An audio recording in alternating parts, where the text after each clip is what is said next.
ওমানে মারা যাওয়া আরও এক বাংলাদেশি লাশ প্রবাসীদের সহযোগিতায় দেশে পাঠানো হয়েছে।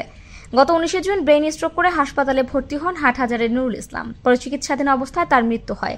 লাশ পরিবহনে পরিবারের আর্থিক সক্ষমতা না থাকায় সাহায্যে এগিয়ে আসেন প্রবাসীদের মানবিক সংগঠন হাটহাজারী সমিতি ওমান।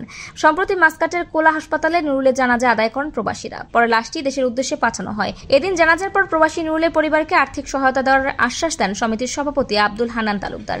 তিনি বলেন, প্রবাসীদের যথাসাধ্য সহযোগিতার অংশ হিসেবে নুরুলের পরিবারকেও 50,000 টাকার অনুদান দেওয়া হবে।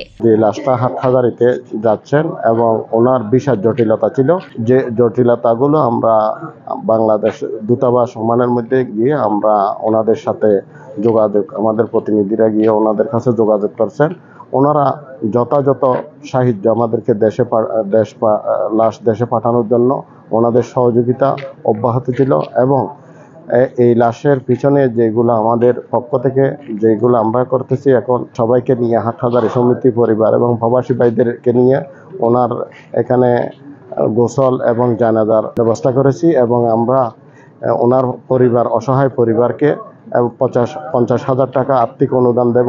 কারো কাছে স্বপ্ন পূরণ, কারো আনন্দের উপলক্ষ, আবার কারো জীবন পাল্টে দেওয়ার মুহূর্ত, কখনো জীবন বাঁচাতে সর্বোচ্চ গতিতে উড়ে চলা, কারো আবেগের শেষ মুহূর্ত, আপনজনের শেষ বিদায়ে শামিল হওয়া, এমন সব ইচ্ছে পূরণে সর্বনিম্ন ভাড়ায় দ্রুত গতির বাহন প্রবাসীর হেলিকপ্টার। আপনার প্রয়োজনে যোগাযোগ করুন আমাদের হটলাইনে।